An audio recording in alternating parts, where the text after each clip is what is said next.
बंधुओं, एक मेरी बात बहुत ध्यान से सुनो। ठाकुर जी का जब अनुग्रह होता है तो सबसे पहले ठाकुर जी स्वप्न में दिखेंगे। भगवत दर्शन ऐसे नहीं होगा स्पष्ट ठाकुर जी प्रकट हो गए, दिख गए, चल रहे फिर रहे हैं, दिख रहे हैं हमको, ऐसा नहीं। ठाकुर जी सबसे पहले स्वप्न में दर्शन देंगे, और स्वप्न में भी प्रत्यक्ष नहीं दिखेंगे। ठाकुर जी की कोई ना कोई अंग का दर्शन होगा, ठाकुर जी की कोई ना कोई वस्तु का दर्शन, वंशी दिख जाएगी, मोर मुकुट दिखेगा, ठाकुर जी की पीली पीतांबरी दिखेगी। रात्रि में सोते सोते ऐसा लगेगा मानो चंदन की सुगंधी आ रही हो, केसर की सुगंधी आ रही हो। ऐसे ऐसे अनुभव ठाकुर जी कराते हैं। स्वप्न दर्शन सबसे पहला। हमारी एक बात मान लीजिएगा, स्वप्न में कभी ठाकुर जी दिख जाएं, कभी किसी को बताइएगा मत। प्रेम को और रत्न को दोनों को गोपनीय रखना चाहिए। प्रचार कर दोगे रत्न कहां रखा है तो चोरी होने का भय रहता है। ऐसी प्रेम का भी ढिंडोरा पीट दोगे तो निश्चित है कि आपका प्रेम एक दिन नष्ट हो जाएगा। इसलिए प्रेम और रत्न दोनों गोपनीय रखने वाली वस्तु। तो भगवत कभी दर्शन स्वप्न में हो या कोई अनुभव कभी भी हो तो कभी किसी से कहना नहीं। हाँ, कभी ऐसा लग रहा हो कि किसी की भक्ति में विश्वास जग जाएगा मेरे बताने से, तो कह देना, लेकिन बहुत सकुचा के संकेत में कहना, ज्यादा मत बोल देना। तो स्वप्न में ठाकुर जी दिखते हैं। स्वप्न के बाद प्रतीक्षा करो कि अब जागृत अवस्था में उनका अनुभव होगा। आप जहां बैठे हो ऐसा लगेगा ठाकुर जी यहीं विराज रहे थे। आपको ऐसा लगेगा ठाकुर जी ने कोई अनुग्रह किया, कोई कृपा की है। तो पहला स्वप्न दर्शन, दूसरा अनुभव दर्शन, और तीसरा होगा प्रत्यक्ष दर्शन। ठाकुर जी दिखे ही जाएंगे, सामने ही खड़े हो जाएंगे। बहुत लंबी दूरी है भैया हमारी और ठाकुर जी की, थोड़ी नेक समीप करनी है। तो नाम जब तिलक लगाना, कीर्तन करना, सत्संग सुनना, इसके पीछे एक ही उद्देश्य रखो, ठाकुर जी स्वप्न में ही आ जाओ, और कुछ नहीं। तो एक बार तो कोई अनुभव कराओ। तो बंगाल के एक भक्त को ठाकुर जी ने स्वप्न में जाकर के कहा कि तुम वृंदावन जाओ, हम तुम्हारी भक्ति से बड़े प्रसन्न हैं, और वहां एक गौड़िया वैष्णव बाबा रहते हैं, उनके यहाँ मदन मोहन जी की सेवा है, तुम वहां जाकर के उनका अनुग्रह स्वीकार करो। बंगाल से वो व्यक्ति वृंदावन आया, सत्य घटना है। वृंदावन आकर के उसने बाबा जी का परिचय पूछा, उनके पास गया, जाकर के उसने ये नहीं कहा कि ठाकुर जी ने स्वप्न में आज्ञा की है। भक्त का ये भी स्वभाव होता है, वो अपने ऊपर होने वाली कृपा का प्रदर्शन भी नहीं करता। एक बात से बचिएगा, भक्ति में प्रदर्शन की स्थिति नहीं आनी चाहिए। हम सबको दिखाएं कि देखो हम भक्त हैं, नहीं, ऐसा भी नहीं होना चाहिए। अपनी भक्ति को जितना हो सके गोपनीय रखो, छुपाओ। इस भक्ति की प्रणालिका को कहते हैं अंतर्निष्ठ भक्ति। जैसे एक प्रकार से आज की भाषा में कहूं, हमको कोई प्रिय लगता, हम किसी से प्रेम करते हैं, लेकिन कभी कहा नहीं है? लेकिन कई लोग होते हैं, अरे कह दो, कहने में क्या जाता है, बता दो कि तुम प्रेम करते हो। लेकिन कई लोग, प्रेम ज्यादा प्रिय कौन सा लगता है, जीवन भर प्रेम किया लेकिन कभी कहा नहीं, ये प्रेम ज्यादा अच्छा माना जाता है ना। ठीक वैसे ही ठाकुर जी की हम पर कितनी कृपा हो रही है, हमारी भक्ति कितनी, इसका ज्यादा प्रदर्शन नहीं होना चाहिए। उसको जितना हो सके गोपनीय रखो। तो आकर के बाबा के चरणों में प्रणाम किया। उसने नहीं बताया कि ठाकुर जी ने स्वप्न में आज्ञा की कि तुम वृंदावन जाओ। बाबा ने कहा कहो कैसे आए। बोले बाबा ब्रजवास करना है, आप अपने चरणों में हमको रख लो। अपनी गुरु प्रणाली बताओ, अपने दादा गुरु, परदादा गुरु, परदादा गुरु के नाम बताओ। आजकल ऐसा नहीं होता है। आजकल ये पहले बंधुओं दीक्षा तभी देते थे, दीक्षा देने के बाद में आपका नियम होना चाहिए कि गुरु का नाम, दादा गुरु का नाम, परदादा गुरु का नाम, हमारे गुरु परंपरा में वस्त्र कैसे होते हैं, नाम जप कैसे होता है, प्रसादी कब होती है, गुरुओं के उत्सव कब होते हैं, ये सब गुरु प्रणाली में पूछे जाते थे। आजकल किसी को नहीं पता होते। लेकिन कोई बात नहीं, आप अपने गुरु को ही जानते हो, यही बहुत है। तो बाबा ने पूछा अपनी गुरु प्रणाली बताओ। उसने कहा बाबा मुझे गुरु प्रणाली तो नहीं पता। बोले गुरु प्रणाली नहीं पता? कहीं लिखी होगी, गुरु ने लिख के? बोले है, पर वो तो मेरे घर बंगाल में ही रह गई है, अब मैं तो इतनी दूर से आ गया बाबा। बाबा ने थोड़ी देर तो उनको प्रवचन सुनाए, थोड़ी देर बोलने के बाद बोले वापस जाओ, गुरु प्रणाली जब तक नहीं लाओगे तब तक हमारे यहां नहीं रह सकते, पहले परंपरा बताओ तुम्हारी कैसी है। गुरुजन भी अपनी सिक्योरिटी रखते थे, इससे यह भी पता चल जाता था कि वैष्णव वास्तव में वैष्णव है कि नहीं। कहीं ऐसे तो नहीं बस लगाए तिलक फोटा चले आए। गुरु आज्ञा हो गई कि वापस जाओ, गुरु प्रणाली लेके आओ। उस समय मथुरा में स्टेशन नहीं था, हाथरस से रेल पकड़नी पड़ती थी। सोचो कितनी पुरानी बात। बेचारे गुरु आज्ञा मान करके वृंदावन से हाथरस निकल गए, लेकिन ज्यों ज्यों वृंदावन से चरण भार रख रहे हैं त्यों त्यों उनके हृदय में पीड़ा हो रही है। जैसे तैसे तो वृंदावन मिला, श्री जी ने, ठाकुर जी ने कृपा करके मुझे भेजा, परंतु गुरु आज्ञा हो गई कि छोड़ के जाओ, तो अब तो गुरु आज्ञा भी माननी पड़ेगी। हाथरस पहुंच गए। अब जैसे जैसे वहां पर ये भाव आ रहा है कि इतनी देर में रेल आ रही है, इतनी देर में रेल पहुंचने वाली है, ज्यों ज्यों रेल समीप आवे स्टेशन के त्यों त्यों व्याकुलता हो, क्या करूं, वृंदावन छोड़ूंगा तो रेल में बैठती मेरे प्राण निकल जाएंगे, और वृंदावन नहीं छोड़ के जाऊं तो गुरु की आज्ञा। तब वृंदावन का स्मरण किया, और वृंदावन के श्री बांके बिहारी, राधा रमण, राधा वल्लभ, श्याम सुंदर, यमुना मैया, ब्रज रानी, रज रानी, गोपेश्वर महादेव, सबका स्मरण किया। बोले आप सब कृपा करो, मुझे ब्रज से दूर नहीं जाना, लेकिन मैं क्या करूं, गुरु आज्ञा है, उसका भी पालन करना है, तो आप ही सब व्यवस्था करो, कैसे ये सब हो कि मैं ब्रज से भी ना जाऊं और गुरु आज्ञा भी ना टले। आप विश्वास माने, वो आंख बंद करके वृंदावन को प्रणाम कर रहे थे, रेल सामने आई, सब बैठ गए और रेल निकल गई, वो खड़े ही रहे, उनको पता ही नहीं चला रेल आ गई थी। जैसे ही नेत्र खोल करके देखे तो सामने रेल जा चुकी। उन्होंने पूछा भैया बंगाल जाने वाले? बोले वो तो निकल गई रेल।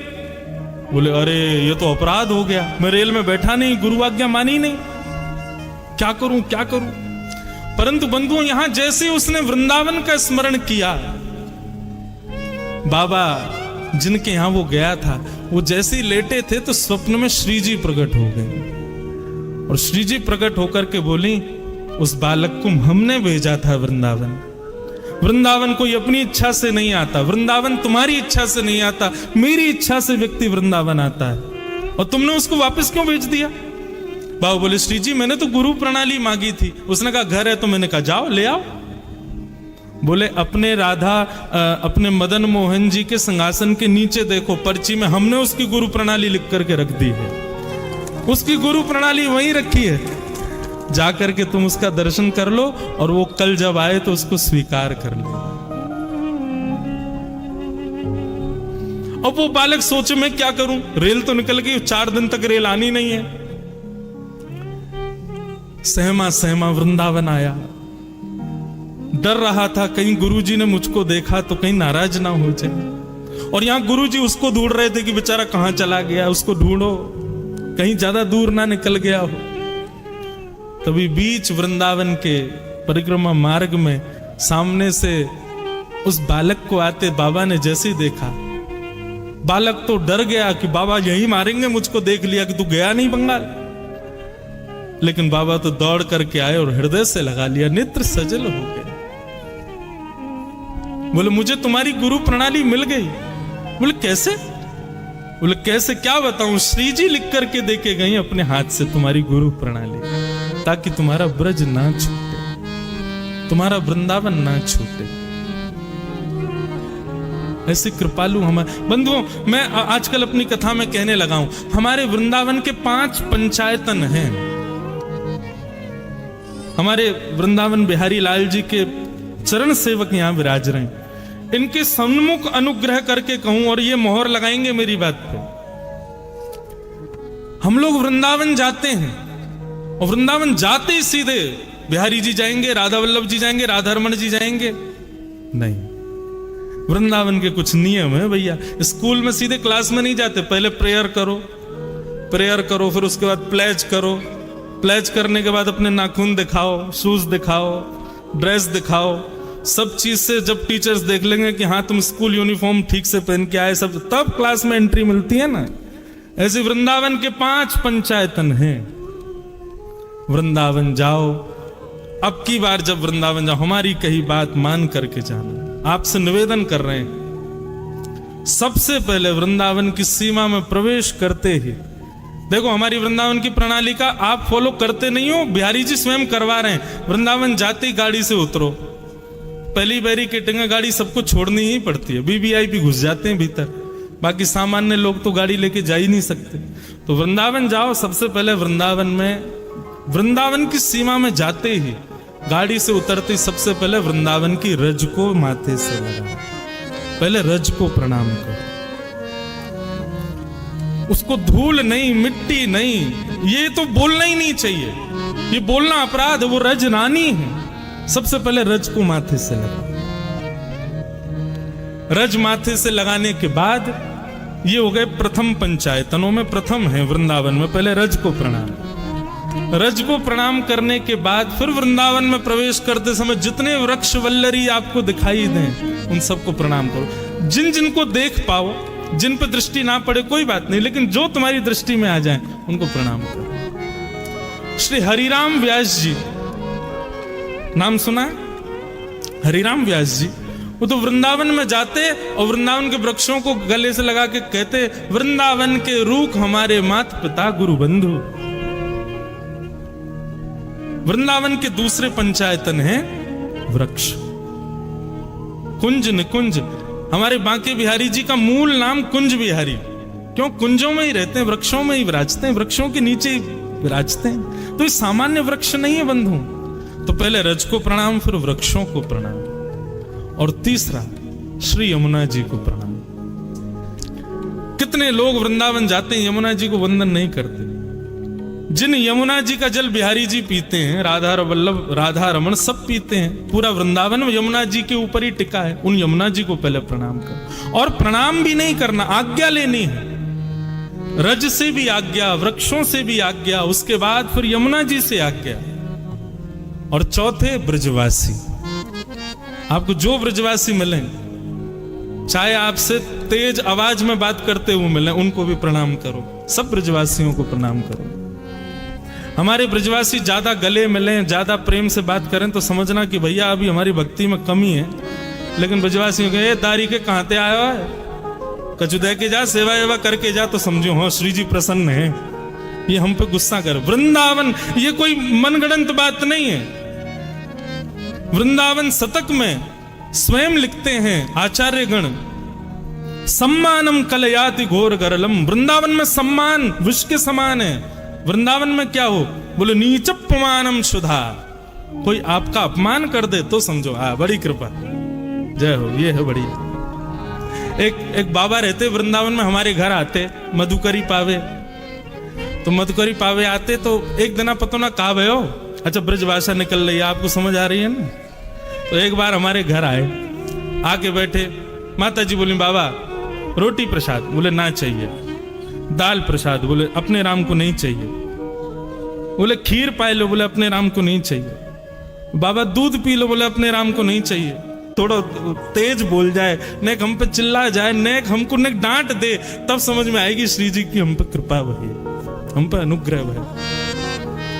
तो वृंदावन में पहले रज से आज्ञा, फिर यमुना जी से, फिर वृक्षों से आज्ञा, फिर यमुना जी से आज्ञा, चौथे ब्रजवासियों को प्रणाम। ब्रजवासी बहुत प्रिय बंधु। जगन्नाथ जी का कभी आपको यदि चरित्र पढ़ने को मिले, जगन्नाथ जी की कोई कथा, मैंने एक जगह पढ़ा, मेरे नेत्र इतने सजल हो गए कि जब प्राचीन भारत में जब इतने साधन नहीं होते थे, तो लोग बाग जब चारधाम यात्रा करते थे, कोई ब्रजवासी यदि जगन्नाथपुरी जाता था, महीनों लगते थे पहुंचने में। तो श्री जगन्नाथ जी अपने स्थान पर खड़े खड़े आज कुछ ज्यादा ही प्रसन्न दिखाई दे रहे हैं। तो पुजारी गण पूछते, जय जय, आज बड़े प्रसन्न हो। तो ठाकुर जी स्वप्न में आज्ञा करते, बोले सुनो कल ना 4 लोग वृंदावन से आ रहे हैं, एक नंदगाम से आ रहा है, एक गोवर्धन से आ रहा है, उनके लिए उचित व्यवस्था करो भैया, उनके लिए बढ़िया सुनो सामग्री की तैयारी कर लेना, मेरे ब्रजवासी आ रहे हैं, और सुनो बाकी सबको तो दूर से दर्शन करा देना, पर ब्रजवासी आए ना उनको गर्भगृह में लाके मेरे हृदय से लगा दे, मुझे बड़े प्रिय हैं।